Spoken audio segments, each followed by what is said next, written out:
51টি সতীপীঠের মধ্যে 2-3টে পীঠের video already আমি দিয়ে ফেলেছি।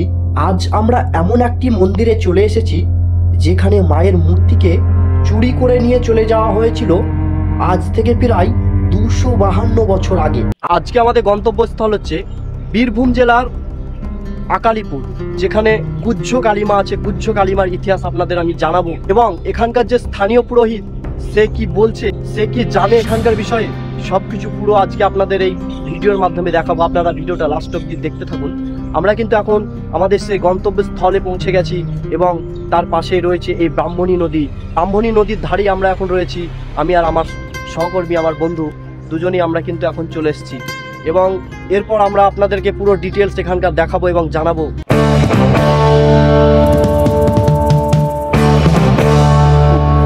এবং ওর খুব কাছের লোক ইলিয়াজা ইমপেকে দিয়ে 1775 খ্রিস্টাব্দের 16 জুন নন্দকুমারের ফাঁসির আদেশ দেওয়া করেন বাই ফোর্স, আর নন্দকুমারের ফাঁসি হয়ে যায় 1775 খ্রিস্টাব্দের 5ই আগস্ট। তখন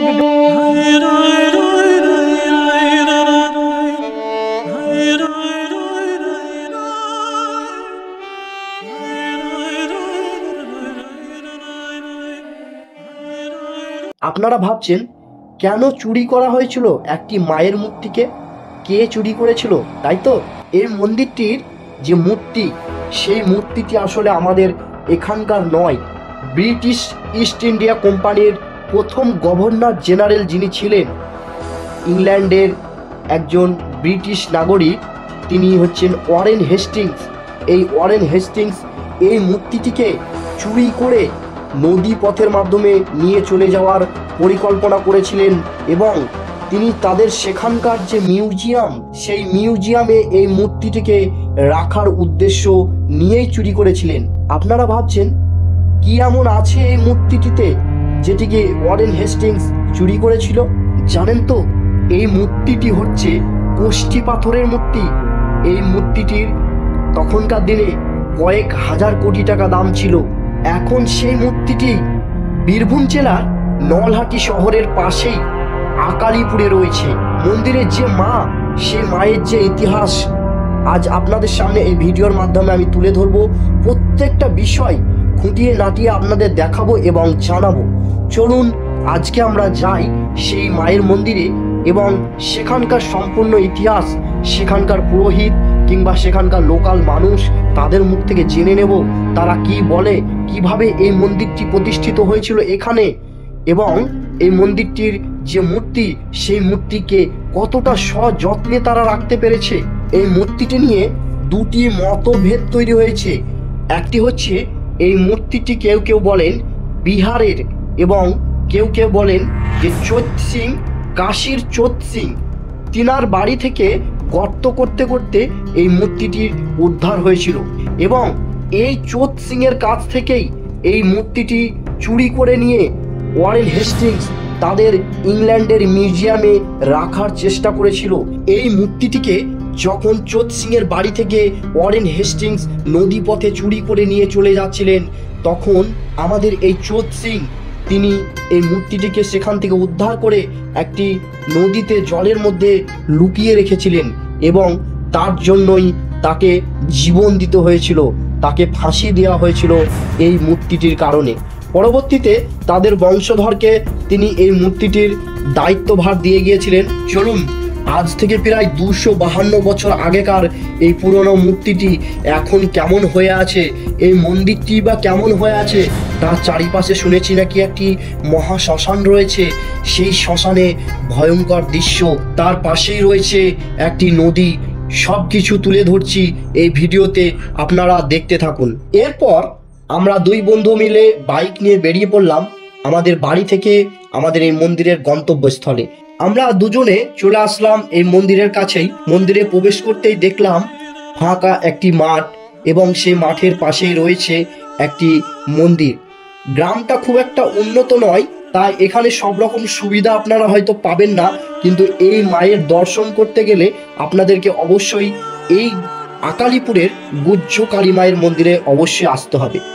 এই মন্দিরটির চারিপাশ ঘুরতেই দেখলাম এই মন্দিরটি অষ্টকোণ আকৃতির, চারিদিকে একটি করে কোণ তৈরি করা হয়েছে মোট 8টি কোণ নির্মিত করে এই মন্দিরটিকে তৈরি করা হয়েছে। মন্দিরটির গঠন খুব সুন্দর এবং এরপর আমরা মন্দিরের ভেতরে প্রবেশ করলাম। আমিও ভাবলাম যে মন্দিরে যখন আসা গেল পুজোটা দেয়াই হয়ে যাক, তাই আমি সেখানকার এক পুরোহিতের কাছ থেকে কিছু কথা শুনে নিলাম এই মন্দিরের ব্যাপারে, এই মন্দির কিভাবে প্রতিষ্ঠা হয়েছিল, এই মন্দিরের যে পুরনো ইতিহাস, সম্পূর্ণ ইতিহাসটা তিনি জানেন। আর এত সুন্দরভাবে নিখুঁতভাবে গুছিয়ে তিনি বললেন, যেটাকে এই ভিডিওর মধ্যে সম্পূর্ণ আমি জুড়তে পারলাম না। তাই আলাদা একটা ভিডিও আমি করব, পরের ভিডিওটাই আপনারা সম্পূর্ণ ওনার মুখ থেকে শুনবেন এই গুহ্য কালী মায়ের যে ইতিহাস, যে রহস্য, যে অলৌকিকতা, সব কিছু তিনি বলেছেন। 17 থেকে 15 মিনিটের ভিডিও, সেই ভিডিওটাই সম্পূর্ণ ইতিহাস তিনি বলেছেন। আপনারা পরের ভিডিওটাই অবশ্যই দেখতে পাবেন। চলুন মন্দিরের ভেতরে প্রবেশ করা যাক। মন্দিরের ভেতরে প্রবেশ করতেই দেখলাম মায়ের সেই ভয়ঙ্কর মূর্তি। এই মা পঞ্চমুণ্ডির আসনের ওপর সর্পদেবীতে আসীন। আমরা জানি অনেকগুলো কালী ঠাকুরের মূর্তি সম্পর্কে, কিন্তু এ এক ভয়ঙ্কর কালী মূর্তি, যেখানে আপনারা গেলে আপনাদের মন্দিরের ভেতরে প্রবেশ করতেই দেখবেন গাটা একদম ছমছম করে কাটা কাটা দিয়ে উঠবে। খুব ভয়ঙ্কর একটা জায়গা। আমি গিয়েছিলাম, যা মাত্রই সেখানে আমার মন্দিরে প্রবেশ করতেই আমার গাটা কেমন কাটা কাটা দিয়ে উঠলো। যখন মন্দিরে সেরকমভাবে কেউ ছিল না, আমি শুধুমাত্র একাই ছিলাম। তারপরে পুরোহিত এলো, তখন ভিতরে গেলাম। সামনের দিকটা একটু তাকিয়ে দেখতেই, মায়ের চোখের দিকে তাকাতেই কীরকম যেন একটা ভয় মনের মধ্যে কাজ করছে। কিন্তু সত্যিই মা এখানে যে অলৌকিক ঘটনাগুলো ঘটিয়ে থাকে তার সম্পূর্ণ জনশ্রুতি মুখে আমি শুনে সেগুলো আপনাদের বলছি, শুনুন। জনশ্রুতি অনুযায়ী আমি যেগুলো শুনলাম, আকালিপুরের গুহ্য কালী মন্দিরে দৈনিক পূজা অনুষ্ঠিত হয়। আমিও গিয়েছিলাম, আপনারা দেখতে পাচ্ছেন, আমিও পুজো দিলাম। তবে কালী পূজার রাতে কোনো বিশেষ পূজা হয় না। আপনারা শুনে হয়তো একটু অবাকই হলেন যে কালী ঠাকুর, অথচ কালী পূজার রাতে কেন পুজো হয় না? কারণ জনশ্রুতি অনুযায়ী আমরা যেটা জানলাম, ওই রাতে মা গর্ভগৃহের বাইরে এসে নৈশ লীলা করেন। বুঝতে পারছেন, মা সেদিন রাত্রে মন্দিরে থাকে না, সেখান থেকে বেরিয়ে এসে তিনি নৈশ লীলা করেন। এই কারণে ওই দিন ভক্তদের সমাগম সীমিত রাখা হয়। দুর্গাপূজার পর চতুর্থদশীর দিন, পৌষ সংক্রান্তি এবং মাঘ মাসের রতন্তী কালী পূজার দিন মায়ের বিশেষ পূজা অনুষ্ঠিত হয়, যেখানে দূর দূরান্ত থেকে ভক্তরা আসেন। মন্দিরের গর্ভগৃহে দেবীর মূর্তি পঞ্চমুণ্ডির আসনের উপর সর্পদেবীতে স্থাপিত।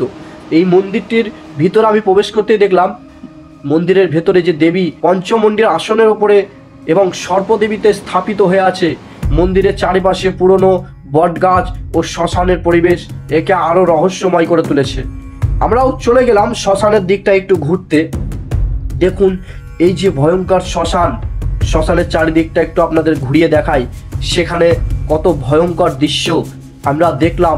অনেকগুলো সমাধি সেখানে রাখা হয়েছে। সেখানকার লোকমুখে সেটা জানা গেল যে যাদের এই মায়ের প্রতি মানে প্রচুর পরিমাণে ভক্তি থাকে, তারা মানে বলে যায় তার পরিজনকে বা তার আত্মীয় পরিস্বজনকে বলে যায় যে আমার মৃত্যুর পরে আমার সমাধিটা যেন সেই মন্দিরে মায়ের কাছেই দেওয়া হয়। সেই কারণে এই সমাধিগুলো এখানে রাখা হয়েছে। এবং এখানে একটি শ্মশান রয়েছে, শ্মশানটি আপনারা অবশ্যই দেখতে পাচ্ছেন। শ্মশান এখানে কাঠের মাধ্যমে পোড়ানো হয়। তো এই শ্মশানটিও দেখলাম, খুব একটা ভয়ঙ্কর দৃশ্য। পাশেই রয়েছে এই যে নদী, এই নদীর পাশেই রয়েছে শ্মশান, তার পাশেই রয়েছে অনেকগুলো বটগাছ, সেই বটগাছের পাশে রয়েছে এই গুহ্য কালী মায়ের মন্দির। শোনা যায় লোকমুখে এই মা নাকি এই মন্দির থেকে বেরিয়ে এই জঙ্গলের মধ্যেই আগে চলাফেরা করত, তবে এখন আর সেগুলো মনে হয় না। এই আকালিপুরের গুহ্য কালী মন্দির শুধুমাত্র একটি ধর্মীয় স্থান নয়, এটি বাংলার ইতিহাস, তন্ত্র সাধনা এবং লোকবিশ্বাসের এক অনন্য নিদর্শন। এই মন্দিরের অলৌকিকতা ও ইতিহাস ভক্তদের মধ্যে গভীর শ্রদ্ধা ও কৌতূহল জাগায়।